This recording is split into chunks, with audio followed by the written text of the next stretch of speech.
오늘의 말씀은 이사야 33장입니다. 이사야 33장 1절로 12절까지의 말씀입니다. 이사야 33장 1절로 12절 말씀이에요.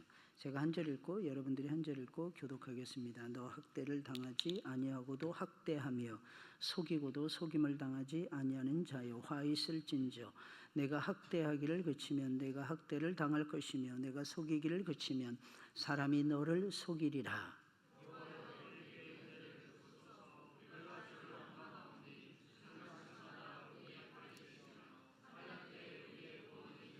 요란한 소리로 말미암아 민족들이 도망하며 주께서 일어나심으로 말미암아 나라들이 흩어졌나이다.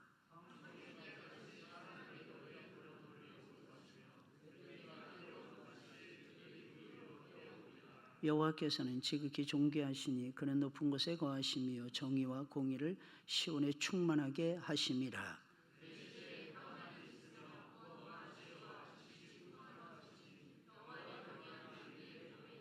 보라, 그들의 용사가 밖에서 부르짖으며 평화의 사신들이 슬피 곡하며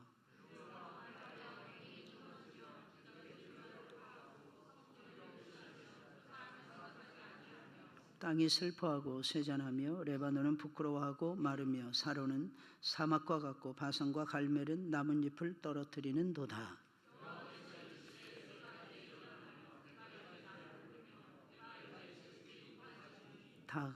너희가 결을 잉태하고 짚을 해산할 것이며 너희의 호흡은 불이 되어 너희를 삼킬 것이며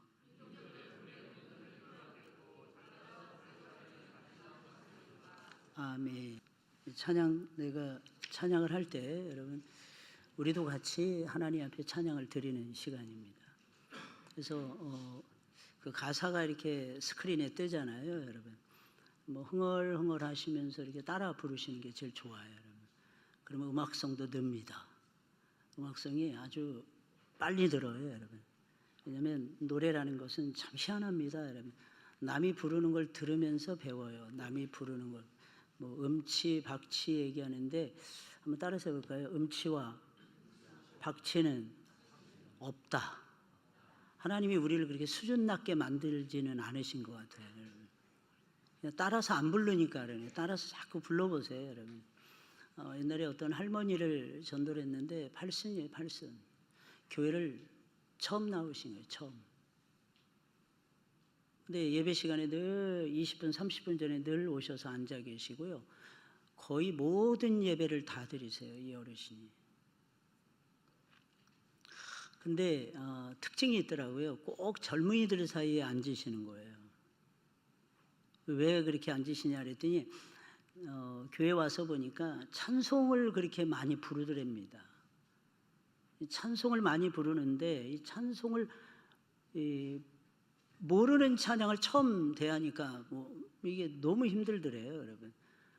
그러다 보니까 하나님이 지혜를 주시더랍니다. 오늘날 젊은이들 잘 부르는 친구들 또 앞자리에 이렇게 앉아서 입술 보고 표정 보고 같이 따라서 하다 보니까 웬만한 걸 이제 따라서 부르게 된다고 그러시면서 그렇게 은혜를 받으시더라고요. 어른의 지혜죠, 그죠? 어른의 지혜. 좀 지혜로웠으면 좋겠어요. 오늘은 환난 날에는 은혜를 구해야 합니다. 이런 제목이에요. 모든 사람은 나름대로 전부 다 쓸모가 있습니다. 이 세상에 존재하는 누구라도 쓸모없는 사람은 한 사람도 없습니다. 사람이 힘이 세거나 약하거나 상관없어요. 돈이 많거나 적거나 그것도 상관없습니다. 머리가 뛰어나거나 나쁘거나 이것도 전혀 상관하지 않고 하나님은 우리를 쓸모있게 만들어 주셨어요. 심지어는요, 몸이 건강하지 못할지라도 모든 사람에게는 할 수 있는 일을 하나님께서 전부 다 주셨어요, 여러분. 요즘에 보니까 많은 아이들이 태어날 때부터 아픈 아이들이 너무 많아요, 여러분. 그러면 그 아이들을 두고 많은 경우 이렇게 찬반이 나누어집니다. 이 아이는 부모의 죄인가, 이 아이의 죄인가? 이 아이를 하나님이 왜 만드셨을까? 그런데 신기합니다. 누워서도 일한다는 거 아십니까? 누워서도 일을 해요. 평생 누워있는 아이들이 얼마나 많이 있는지 몰라요. 태어나면서부터 지금까지 목도 제대로 못 가누는 아이들이 우리 주변에 태반입니다. 제가 아는 목사님은 후배 목사님인데 연세는 저보다 많으세요. 한동대학교 영문학과를 다니다가 졸업하고 목사 되겠다고 신학 준비하던 아이가 4학년 때 교내 사이클 경기에 나갔다가 교회 학교 앞에 한동대학교, 포항에 한동대학교만 있거든요. 그 넓은 들판에. 그 사거리에서 아이가 사이클의 옆에 쓰러져서 누워있는 거 발견했는데 지금까지 못 움직이고 있어요. 근데 정신은 멀쩡합니다. 엄마 아빠가 목사님이신데 평생 개척교회 작은 교회 목사님이세요. 하나님 앞에 드리려고 했는데 이 아이가 어떻게 이렇게 됐습니까, 하나님? 근데 한동대학교 어머니 기도회에서 지금도 기도하고 있고요. 이 아이의 모든 병원비 모든 것을 거의 대부분 그 어머니 기도회에서 책임져 주는 거예요. 근데 어느 시점이 되니까 나라가 책임지는, 나라가. 평생 거의 단칸방 아니면 교회 옆에 조그맣게 상가교회 옆에다가 방을 꾸며가지고 겨우 생활하시던 목사님 사모님에게 갑자기 34평형 아파트가 떨어지는 거예요. 그리고 당신들이 24시간 간호하는 것도 아니고 24시간 정부 지원 속에서 간호를 받고 있습니다. 이 한 사람 한 청년을 간호하기 위해서. 그러니까 엄마 아빠는 자유롭게 목회도 하시고 다 하시는 거예요. 얼마 전에 만났거든요. 한 2주 전에. 목사님 괜찮으세요? 제 첫 마디였어요. 저 30년 만에 그 목사님 뵙는 것이었어요. 괜찮습니다, 목사님. 밝으신 거예요. 얼굴 표정이 너무 밝으신 거예요. 그런데 어떤 사람들은 그런 평범한 삶에 대해서 만족하지 못하고 탈선하는 경우가 왕왕 있습니다. 굳이 조폭이 되거나 나쁜 조직을 만들지 않더라도 자신의 지위나 명예나 권력을 남용해서 다른 사람들에게 고통을 주기도 합니다. 문제는 하나님께서는 이런 악한 자들을 금방 빨리 뿌리 뽑지 않으신다는 것입니다. 어느 정도 일정 기간 동안은 못된 짓을 할 수 있도록 하나님께서 허용해 주신다는 것입니다. 악한 세력이 바람직한 것은 아닐지라도 더 악한 사람들을 심판하는 의미가 있었기 때문입니다. 문제는 악한 세력이 악하지 않은 사람들에게, 그것도 예수 믿는 하나님의 백성들에게까지 큰 피해를 주고 고통을 준다는 것입니다. 그런데 여기에도 분명히 유익은 있습니다. 아무리 우리가 하나님의 백성이라도 말씀만으로는 잘 변하지 않는 부분들을 우리는 모두가 가지고 있기 때문입니다. 이런 악한 세력이 주는 고통을 통해서 우리는 우리 자신들의 교만을 깨달을 수 있어요. 내가 교만하구나. 그리고 철저하게 회개하면서 새 사람을 잊게 되는 것입니다. 그렇게 될 때 하나님께서는 악한 세력을 부수십니다. 그리고 우리에게 예비하신 은혜와 축복을 한량없이 부어주십니다. 그러므로 아무 일이 일어나지 않았을 때보다도 이런 어려움을 악한 자들을 통해서 받았을 때에 우리의 신앙은 더욱 잘 자라게 되는 것이며, 하나님이 우리에게 주시는 영적인 그리고 육신적인 그리고 물질적인 축복은 포션 자체가 달라진다는 것을 기억하셔야 할 것입니다. 이사야 선지자는 예루살렘을 공격하는 아수르에 대해서, 이때 당시에 가장 강력한 나라가 아수르였단 말이에요. 아주 따끔하게 경고를 해줍니다. 1절입니다. 너 학대를 당하지 아니하고도 학대하며 속이고도 속임을 당하지 아니하는 자여, 그야말로 파죽지세로 만사형통이죠. 이 정도면. 그런데 자기가 학대를 당하지 않는다고 해서 남을 학대해서는 안 되는 것이고, 내가 속임을 당하지 않더라도 남을 속여서는 안 되는데 이들은 그렇게 살고 있었어요. 그래서 선지자는 말하는, 화 있을진저 내가 학대하기를 그치면 내가 학대를 당할 것이며 내가 속이기를 그치면 사람이 너를 속이리라. 아수르라는 나라, 어떤 나라였을까요? 사람을 죽이고 물건을 빼앗는 데는 도사들이었어요. 전문가들이었어요. 그래서 이들을 아무도 당할 수가 없었어요. 하나님은 악한 자들을 더 악한 자로 심판하셨던 것입니다. 사실 이들이 세상에서 제일 악했는데 뭔가 문제가 있었겠죠. 이것이 유대인들의 고민이었어요. 어떻게 하나님께서 악한 세력을 고용해서 청부살인을 시킬 수 있느냐, 이것이 유대인들의 고민이었어요. 그러나 하나님께서는 우리가 생각하지 못하는 항상 다양한 방법, 다양한 도구를 통해서 악을 심판하십니다. 이게 역사가 보여주고 있고 성경이 말을 해주고 있는, 우리에게 가르쳐주는 진리 아닙니까, 여러분? 문제는 아수르는 정확하게 악한 자들만을 골라서 죽이는 것이 아니라 닥치는 대로 죽였다는 것입니다. 그냥 닥치는 대로요. 심지어는 죽여서는 안 되는 사람들까지도 무차별적으로 죽였어요. 아수르의 무서운 교만이 여기에 숨어 있었던 것입니다. 원래 하나님께서는 아수르를 보내면서 이렇게 말씀하셨어요. 예루살렘은 내 백성이니라.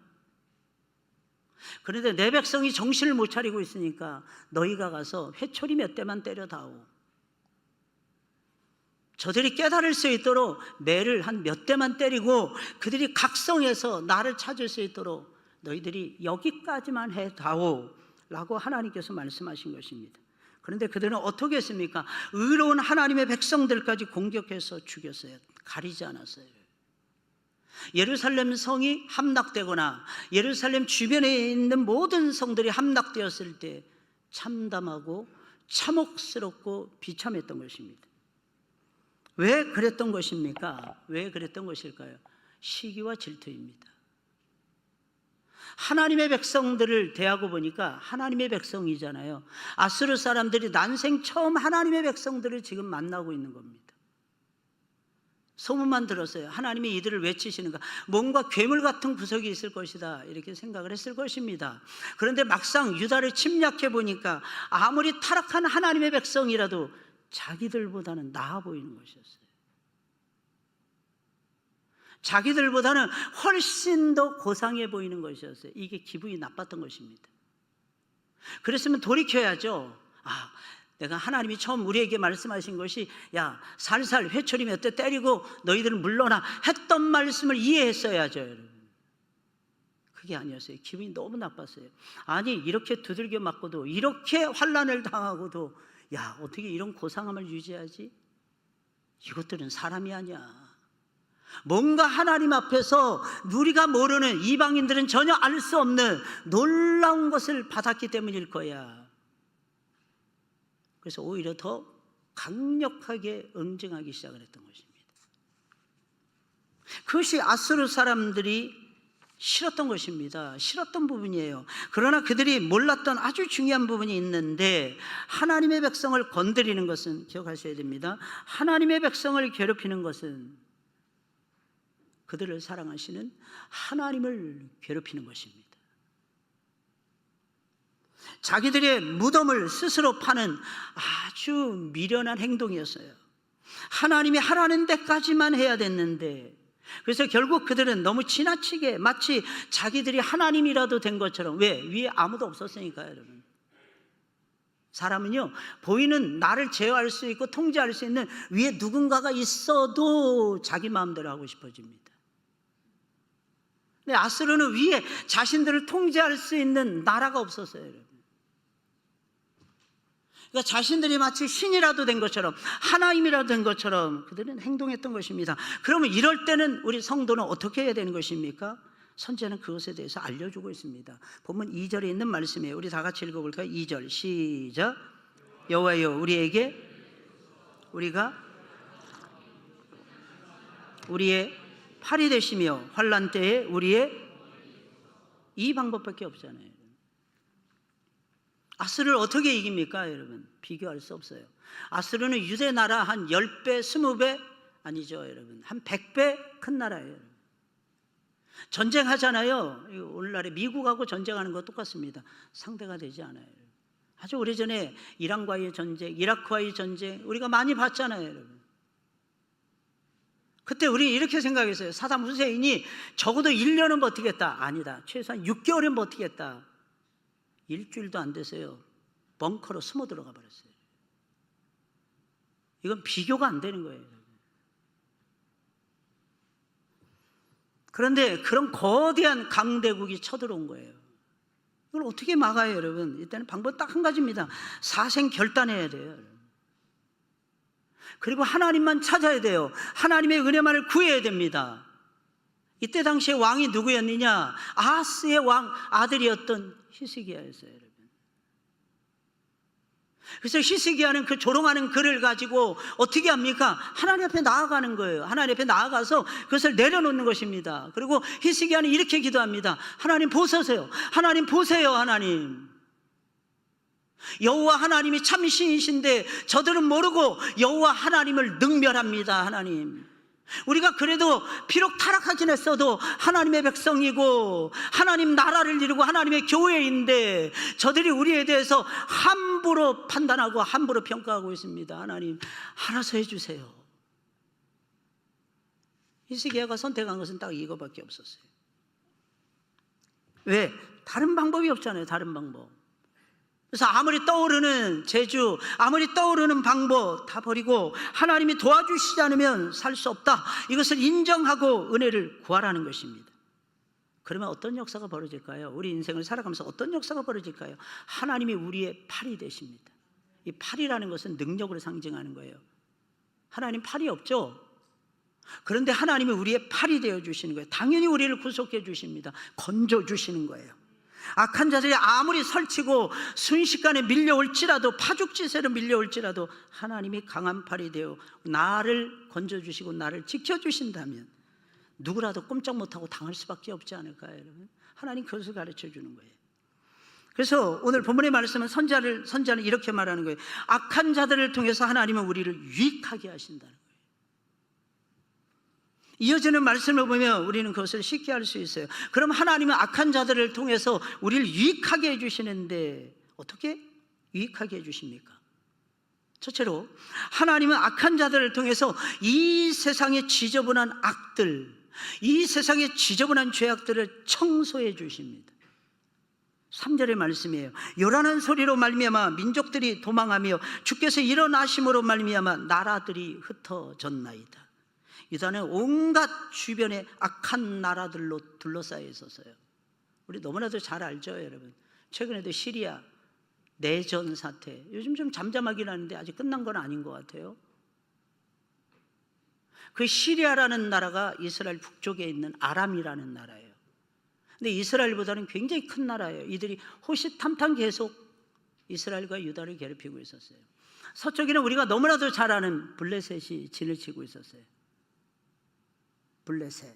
원래 블레셋 사람들은 크레타 섬이라는 곳에서 그리스 나라에서 이렇게 건너다 보면은 바로 이게 보일말랑하는 거대한 섬이 크레타 섬이었는데, 거기에 있다가 전쟁에서 지고 이주해 왔어요.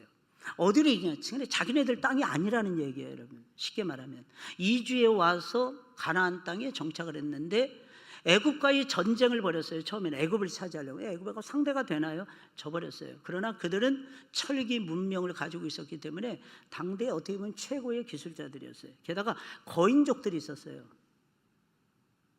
대표적인 사람이 누굽니까? 골리앗이에요. 골리앗.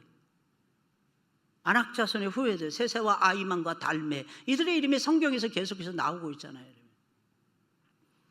이들이 계속 이스라엘을 괴롭히는 거예요. 또 남쪽에 가보면 애굽만 있는 것이 아니에요. 에돔이 있었어요.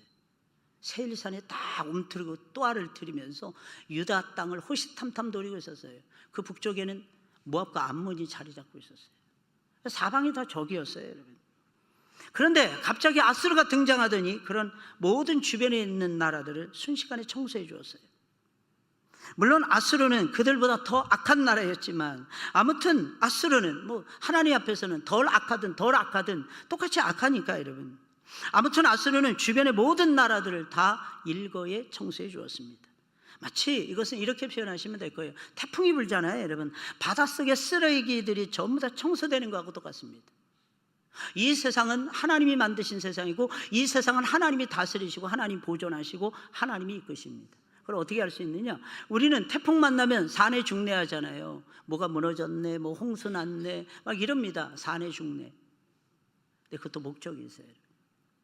홍수를 통해서 하나님께서 운반시켜줘요. 어떤 때는 뭘 말해요? 거름 덩어리들을 운반시켜줍니다. 그리고 비옥한 광야를 만들어줘요. 홍수를 통해서. 또 한 가지 있습니다. 바다는 누가 청소할까요? 바다는 미국이 해줄까요? 바다는 누가 해줄까요? 한국이 해줄까요? 대한민국이 강대국에 이제 속해 있잖아요, 여러분. 바다는 하나님이 다스리시는 영역입니다. 그래서 하나님이 태풍을 통해서, 허리케인을 통해서 하나님이 바다를 청소해 주시는 거예요. 근데 이때 중요한 것이 있어요.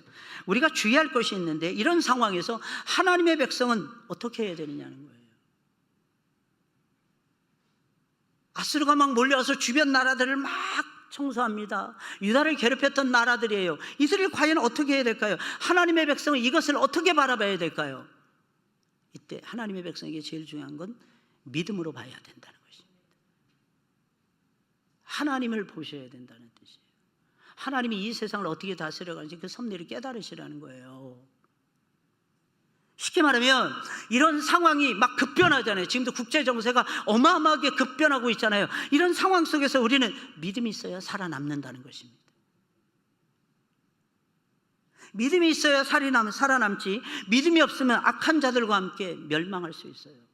두 번째로, 하나님은 악한 자들을 통해서 무엇을 하십니까? 우리들 하나님의 백성을 매우 유익하게 만들어 주십니다.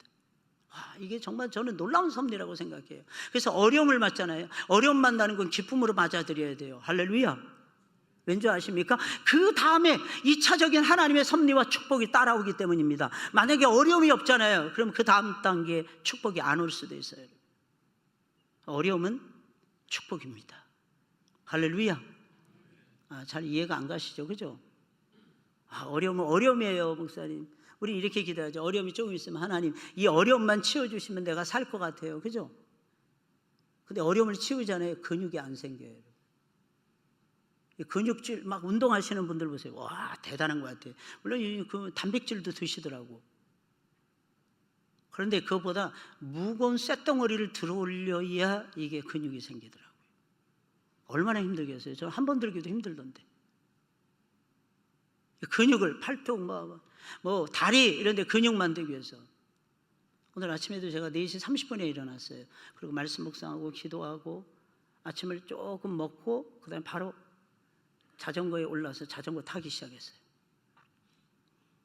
딱 35분 탔어요. 왜냐하면 딴 때는 제가 45분 타는데 10분 멈췄어요. 왜냐하면 너무 지나치게 타면 다리 쥐날 것 같아서 설교하다가 아무래도 좀 불안해요. 그래서 주일날에는 거의 안 하는데 어쩌다가 한 번씩 이렇게 순환한다고 생각을 하고 싶을 때가 있어요. 신기하죠, 여러분? 힘들어야 근육이 생깁니다. 또 더 놀라운 사실은 복이 온다는 거예요. 영적인 복, 건강의 복, 또 물질의, 여러분들이 그렇게 좋아하는 물질의 복. 물질이 그냥 왕창 쏟아지는 방법은 고난을 받는 것밖에 없습니다. 그래서 고난이 심하면 심할수록 우리 생각해야 돼요. 하나님이 큰 복으로 나에게 주시려나 보다. 4절입니다. 황충의 때같이 사람이 너희의 노량물을 모을 것이며 메뚜기가 뛰어오름같이 그들이 그 위로 뛰어오르리라. 황충의 때는 메뚜기의 일종이에요. 그렇게 재물을 많이 모은다는 거예요. 어마어마한 황충의 때가 온다는 것은 어마어마한 재물이 함께 온다는 뜻이에요. 그럼 메뚜기가 뛰어오름같이 그들이 그 위로 뛰어오른다, 이 말은 무슨 말일까요? 그 위를 뛰어서 도망을 친다, 이런 뜻이에요. 아수르는 이 나라 저 나라 다 빼앗았습니다. 좋은 물건 다 가지고 예루살렘까지 왔어요. 쳐들어왔어요. 온 세상에서 도둑질한 것을 다 가지고 쳐들어왔던 것입니다. 그런데 하나님이 그들을 치시니까 모든 전리품을 놔두고 도망치게 바빴어요. 이게 하룻밤 사이에 이루어져요. 누구도 예상하지 못했던 사건이었어요. 그 바람에 유다는 갑자기 벼락부자가 되어버린 것입니다. 유다는 조그만 나라, 가난한 나라였는데 갑자기 아수르가 쳐들어왔어요. 공경에 빠졌어요. 우리 어떻게 살지? 뭐 먹고 살지? 이거 걱정하는데, 우리 노예로 끌려갈 것 같아, 이거 걱정하는데, 하나님께서는 하룻밤 사이에 그들을 돌려보내면서 어마어마한 벼락부자가 되도록 물질의 축복을 다 남겨두셨다는 것입니다.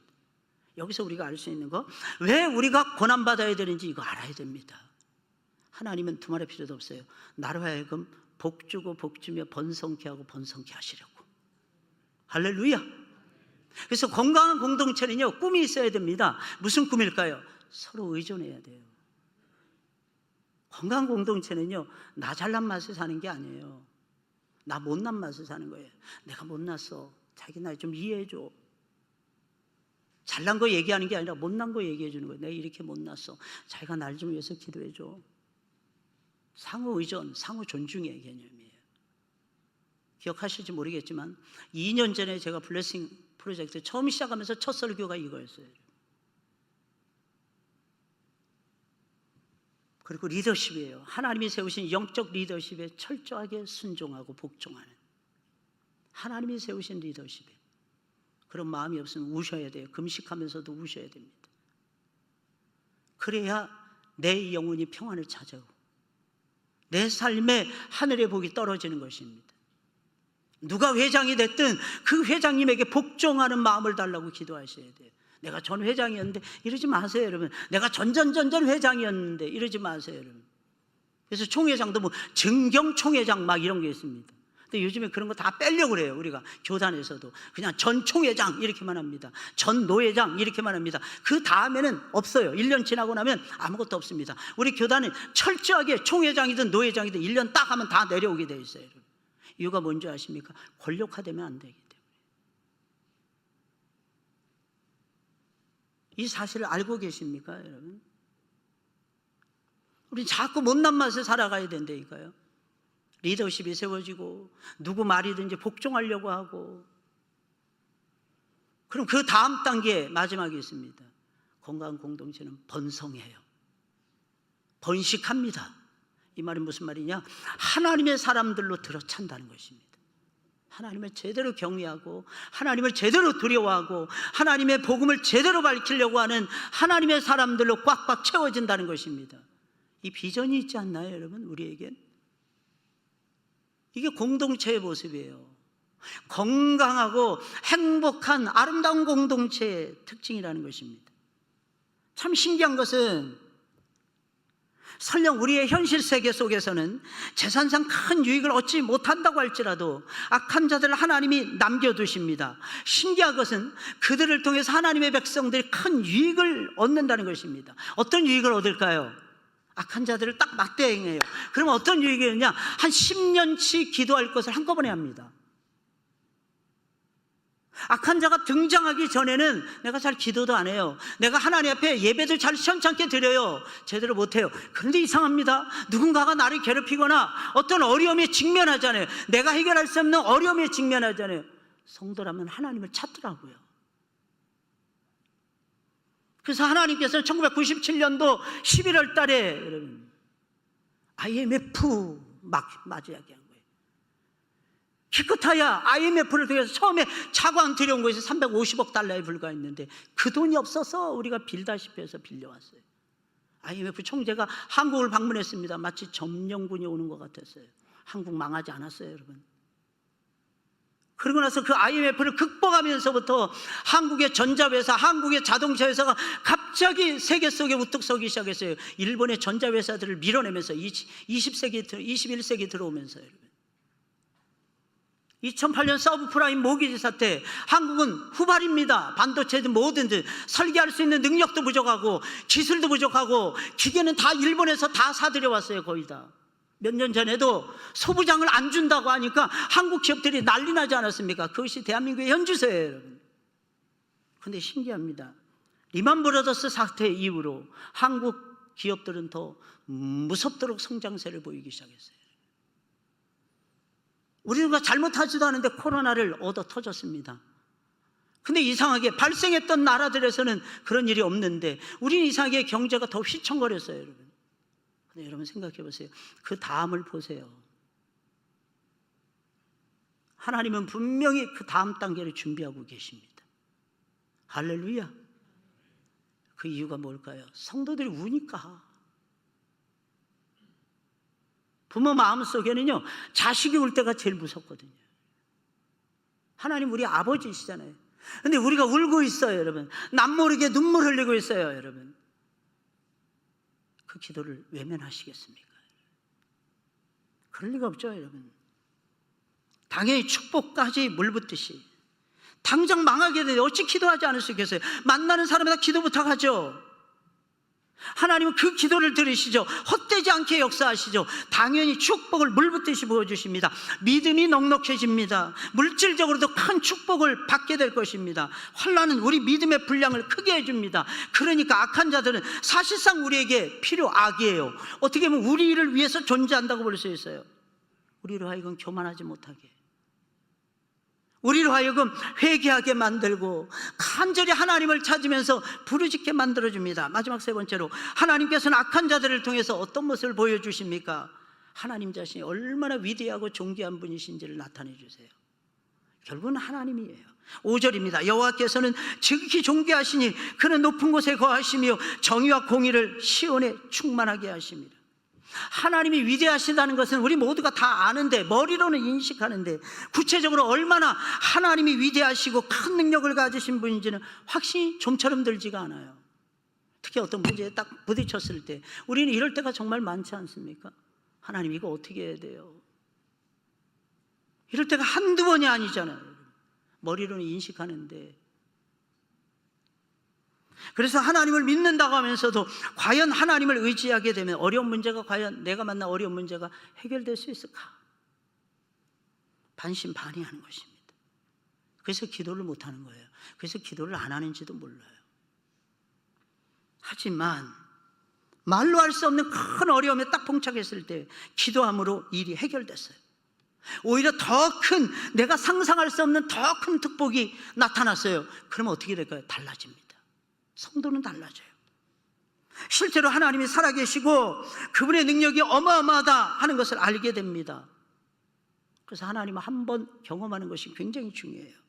왜? 하나님을 온전히 확신하게 되니까요. 할렐루야. 온 산과 온 들을 메뚜기같이 덮고 있었던 아스르 군대였다니까요. 여러분, 순식간에 사라져버렸어요. 그때 유다의 백성들은 하나님의 위대하심과 존귀하심을 알게 되었습니다. 어려운 일을 통해서 하나님의 능력은 더 많이 드러나게 되어 있는 거예요. 더 많이, 훨씬 더 많이. 이것을 체험한 하나님의 백성들은 여호와께서는 지극히 존귀하시니라고 고백하게 되어 있는 거예요. 이게 하나님의 백성들의 특징입니다. 특히 이사야의 말대로 평안함을 얻어요. 구원과 지혜와 지식의 풍성함을 경험하고 이렇게 고백해요. 여호와를 경외함이 보배다. 이게 6절에 나와 있는 내용이에요. 그런데 우리가 여기서 알아야 되는 것은 유다의 백성들이 처음부터 하나님을 의지했던 것은 아니라는 거예요. 누구나 처음부터 의지하면 얼마나 좋겠어요. 매 맞기 전에 내가 이렇게 잘못할 것이다 라는 사실을 알고 고친다면 얼마나 좋겠어요. 그럼 몽둥이도 필요 없겠죠. 7절입니다. 보라, 그들의 용사가 밖에서 부르짖으며 평화의 사신들이 슬피 곡하며 라고 되어 있어요. 아수르가 쳐들어왔을 때 유다는 두 가지 방법을 동시에 썼어요. 지금도 전쟁이 일어나면 두 가지 방법 동시에 씁니다. 첫째는 용사들을 전쟁터에 내보내서 싸우게 합니다. 어느 나라나 다 그러겠죠. 두 번째, 뒤에서 협상, 평화의 사자들을 보내서 협상을 시도했습니다. 그런데 그 두 가지 방법 모두가 다 소용이 없었어요. 아수르의 목표가 달랐기 때문입니다.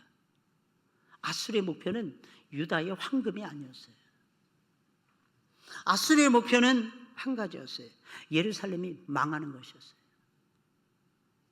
예루살렘 망하는 것이었어요. 그러니 예루살렘이 망하기 전까지는 협상은 불가한 거죠. 그들은 완전히 사생결단하고 덤비는데 도저히 예루살렘조차도 빠져나갈 수가 없었어요. 8절 9절입니다. 우리 8절 9절 읽어볼까요? 시작. 대로가 황폐하여 행인이 끊어지며 대적이 조약을 파하고 성읍들을 멸시하며 사람을 생각하지 아니하며 땅이 슬퍼하고 세잔하며 레바논은 부끄러워하고 마르며 사로는 아멘. 얼마나 무서운 존재인지, 얼마나 무서운 파괴자였는지 아수르가 지나가는 곳에는 아무것도 남지 않았어요. 길이 없어졌어요. 지나가는 행인들이 사라졌어요. 아수르는 오직 예루살렘의 파괴가 목적이었기에 조약도 생각하지 않고 있었고 성읍도 사람도 아무것도 생각하지 않았어요. 그저 닥치는 대로 죽였어요. 그저 닥치는 대로 파괴했어요. 이건 괴물이죠. 이건 마귀죠, 여러분.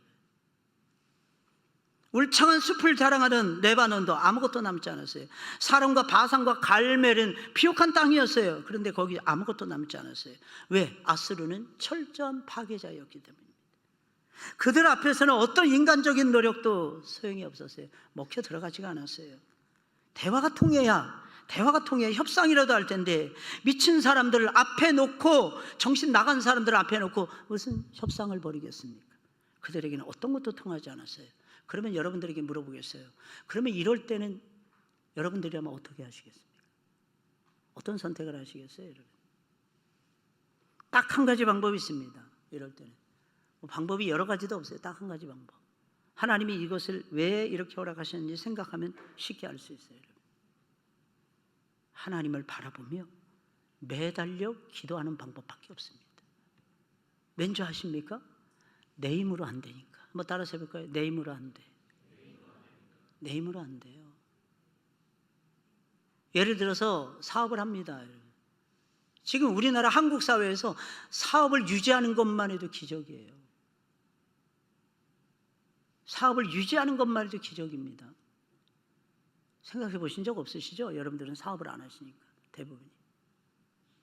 사업은요, 사람이 할 수 있는 일이 아닙니다. 왠지 아세요? 살얼음판을 걸어요. 국가 정책에 따라서 휙휙 왔다 갔다 합니다.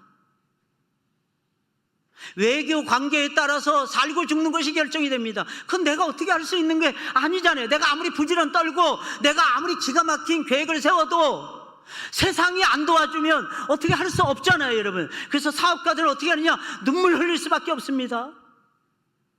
왜? 하나님이 도와주시지 않으면 길이 안 보여. 근데 가만 생각해 보면 우리 인생이 똑같지 않습니까, 여러분? 고등학교 졸업할 때까지는 교과서만 잘하면 돼요. 학력고사 시험 보고 너 어떻게 만점 받냐 그러면 맨날 하는 멘트, 교과서를 중심으로 충실히 공부했습니다. 믿거나 말거나. 그 말이 무슨 말이냐? 기준이 있다는 거예요, 그나마. 근데 여러분 생각해 보세요, 여러분. 대학 들어가 보세요. 게다가 회사 들어가 보세요. 정답이라는 것을 찾을 수 있습니까? 없어요. 공식이 통합니까? 사회과학의 어떤 이론이 그냥 똑같이 통합니까? 아니면 영적 진리를 깨달았어요. 영적 진리의 이론이 내 삶에 그대로 적용될까요, 여러분? 그렇지 않아요. 케이스마다 다르고, 사건마다 다르고, 상황마다 다르고, 연도마다 다르고, 사람마다 다르고, 나라마다 다르고, 역사마다 전부 다 다릅니다. 이걸 내가 어떻게 다 컨트롤합니까, 여러분? 그래서 우리는 이때 고백할 수 있는 것은 딱 한 가지예요. 하나님의 은혜라는 거예요. 하나님의 은혜. 똑같아요. 이게 똑같아요. 성도가 살 수 있는 방법 딱 한 가지입니다. 기도밖에는 없어요. 많은 사람들은 기도 없이 생각만 합니다. 생각하셔야죠. 인간은 생각하나 갈 때니까. 생각만 하니까 밤잠 못 이루는 거예요. 답이 없어요. 생각만 하니까 해답을 못 찾는 거예요. 맨날 머리로 생각만 하는 거예요.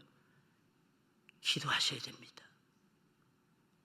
기도하면 말씀이 떠오르고, 기도하면 방법이 떠오릅니다. 기도하면 광야의 길이 있음이 보여요. 기도하면 홍해의 길이 있음이 보입니다. 근데 기도하지 않으면 아무것도 안 보여요. 기도하셔야 돼요.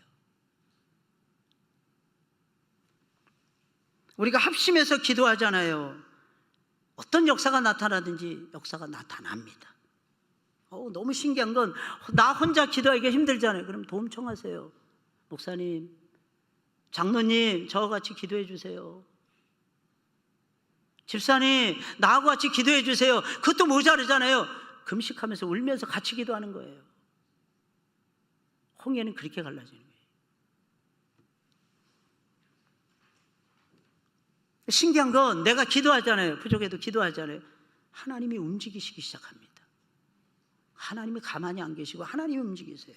하나님이 얼마나 놀라운 분이신지 몰라요. 10절입니다. 여호와께서 이르시되 내가 이제 일어나며 내가 이제 나를 높이며 내가 이제 지극히 높아지리니, 하나님은 악한 자들이 실컷 날뛰는 것을 다 보시다가 그것이 충분하다라고 여기시며 자신의 영광을 되찾아 가십니다.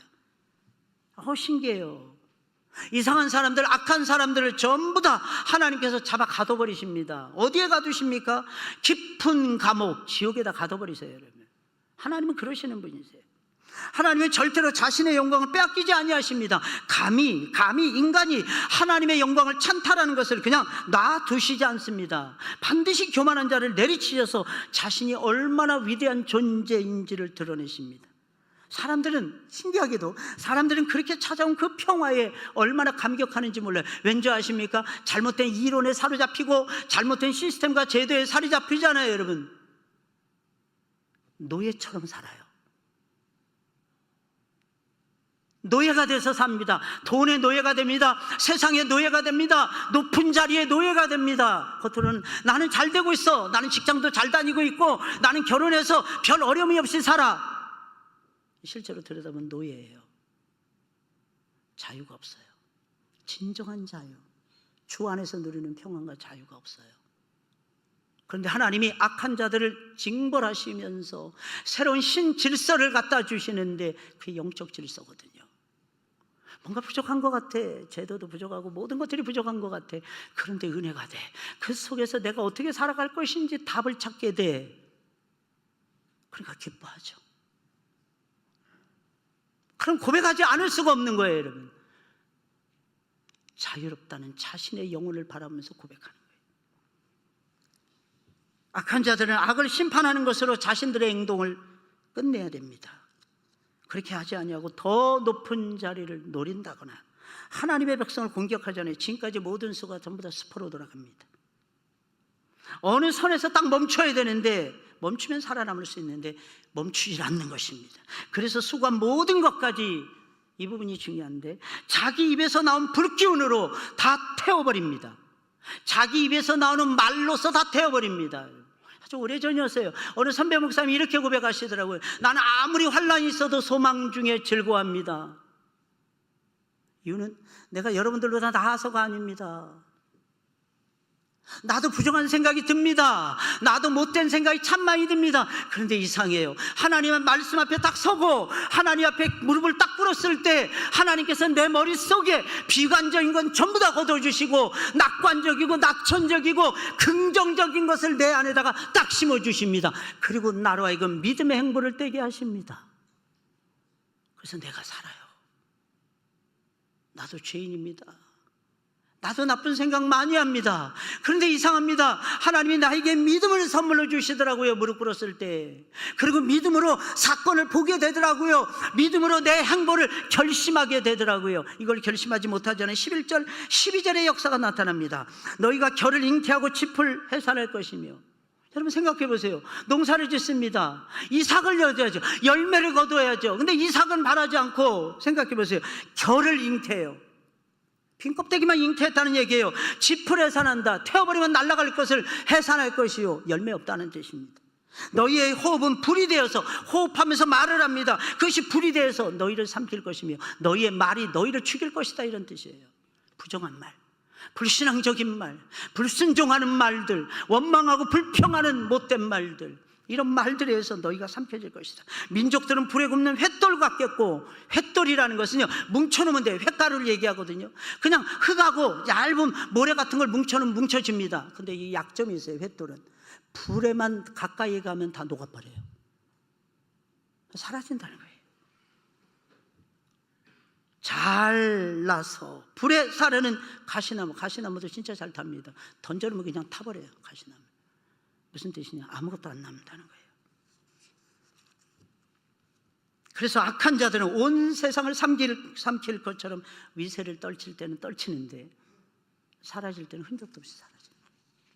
그래서 잠언서의 말씀을 보면 너를 힘들게 하고 너를 괴롭히는 악인이 설친다 할지라도 보복하지 말라. 원수를 내가 갚지 마라. 때가 되면 내가 눈을 까디짓고 찾아도 찾지 못할 게 될 것이니라. 스스로 사라진 스스로. 하나님은 기억하셔야 돼요. 선인들만 사용하시는 분이 아니에요. 악인들도 쓰십니다. 그러면 악인들이 득세할 때 여러분 어떤 선택을 하시겠습니까? 믿음의 선택하셔야죠. 그러려면 어떻게 해야 됩니까? 엎드려서 기도하셔야 됩니다. 설 명절이에요, 여러분. 아마 여러분들은 불신자들의 분위기 속에 갇힐지도 몰라요, 요 며칠 동안. 그러나 여러분 기억하셔야 됩니다. 루터는 보름스의 종교재판에 참여하면서 이렇게 말을 했어요. 선생님, 가지 마세요. 제후들이 다 말렸어요, 독일의 제후들이. 루터가 뭐라고 얘기하는 줄 아십니까? 마귀가 보름스에 있는 전부 다 기와로 다 접혀 있었던 집들이 기와장처럼 많을지라도 나는 갑니다. 내가 거기서 죽는다 할지라도. 그래서 내 주는 강한 성이요, 아까 불렀던 그 곡, 루터가 작사한 곡이에요. 내 주는 강한 성이요, 방패와 병기 되시니 큰 환난에서 나를 건지신다는 거예요. 실제로 종교재판하고 10명 이상의 검사들이 계속 루터의 죄를 고했다고 합니다. 재판관이 마지막에 그대가 말했던 95개의 반박문만 철회하세요. 그러면 그대의 죄를 용서해 줄 것입니다. 루터가 하는 말, 내 주 예수가 살아계시는데 내가 어찌 그것을 철회한단 말이요. 그렇게 할 수 없습니다. 군사들이 법정에 쫙 진을 치고 있는데 내 주는 살아계시니 나는 그것을 처리할 마음이 조금도 없습니다. 자기 할 말을 딱 하고 루터가 그 종교 재판의 자리를 유유히 가운데를 뚫고 걸어 나왔다고 합니다. 신기한 건 아무도 루터를 잡을 수 없었다는 거죠. 아무도. 왜? 하나님의 사자, 하나님의 종을 감히 결정적인 순간에 누가 해야 한단 말입니까, 여러분? 게다가 그는 진리에 불타는 말씀의 종이었어요, 여러분. 하나님은요, 우리를 그렇게 보호하세요. 할렐루야. 뚫고 나가세요, 여러분. 뚫으라고 있는 거예요, 문제는. 여러분. 기도로 뚫으세요, 여러분. 더 많이 우세요, 여러분. 그러면 하나님이 역사에 주실 것입니다. 은혜와 축복을 어마어마하게 부어주실 것입니다. 할렐루야. 우리 찬송 부르겠어요? 586장입니다. 586장. 어느 민족 누구게나 결단할 때 있는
고상하고 아름답다 진리 편에 서는 길 진리 위에 억압받고 명예이익이로도 비겁한 자 물러서나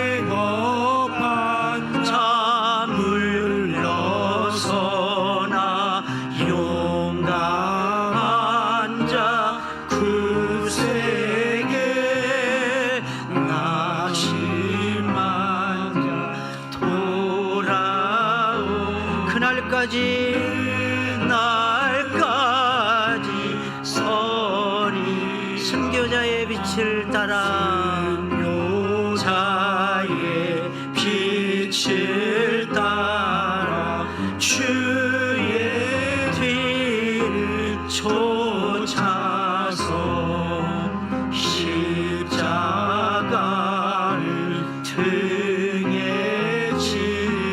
만양에 가리라 만양에 가리라 새 시대는 새 사명 우리에게 주나니 진리 따라 사는 자는 전진하리 언제 악이 비록 성하여도 악이 비록 성하여도 진리 더욱 강하다 진리 따라 살아갈 어려움도 당하리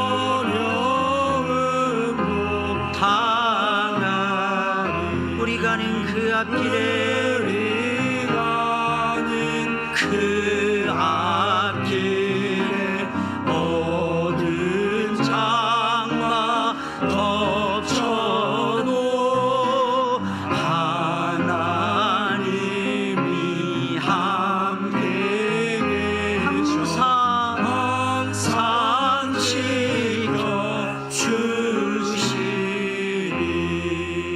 지켜주시리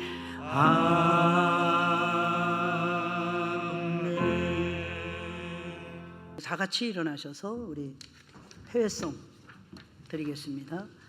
모든 열방 주 볼 때까지. 혹시 오늘 예배 마치고 친지 보기 위해서 멀리 가시는 분들은 잘 다녀오시기 바랍니다. 내는 주의 영광을 보니 내는 주의 영광을 보네 우리 가운데 계신 주님 그 빛난 영광 온 하늘 덮고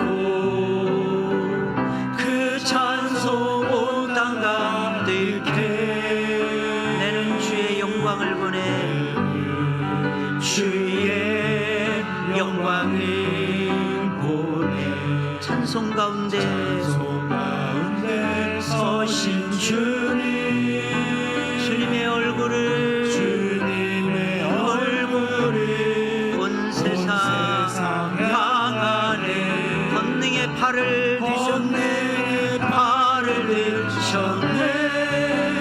주의 영광 이곳에 가득해 우린 선에 주님과 함께 찬양하며 우리는 전진하리 모든 열방 주 볼 때까지 하늘아버지 우리를 새롭게 하사 우리 새롭게 하사 열방 중에서 주를 섬기게 하소서 모든 나라 일어나 찬송 부르며 영광의 주님을 보게 하소서 주의 영광 이곳에 가득해 아멘 우린 선에 주님과 함께 찬양하며 우리는 전진하리 모든 열방 주 볼 때까지 우리의 영원한 주인 되시는 우리 구주 예수 그리스도의 은혜와 우리에게 생명 주시기 위해서 아들을 아낌없이 내어주신 하나님의 사랑하심과 변함없이 우리를 복되게 하시는 성령 하나님의 크신 역사하심이 귀한 말씀을 받고 진정 엎드려 기도하며 모든 난관을 극복하며 하늘의 복과 땅의 기름진 복을 쥐기를 소망하는 여기에 모여있는 주의 모든 백성들 머리머리 위에와 저들의 가정 위에 생업 위에 장래 위에 소중한 자녀들 머리머리 위에 이제로부터 영원 무궁토록 함께 계실지어다. 아멘. 아멘.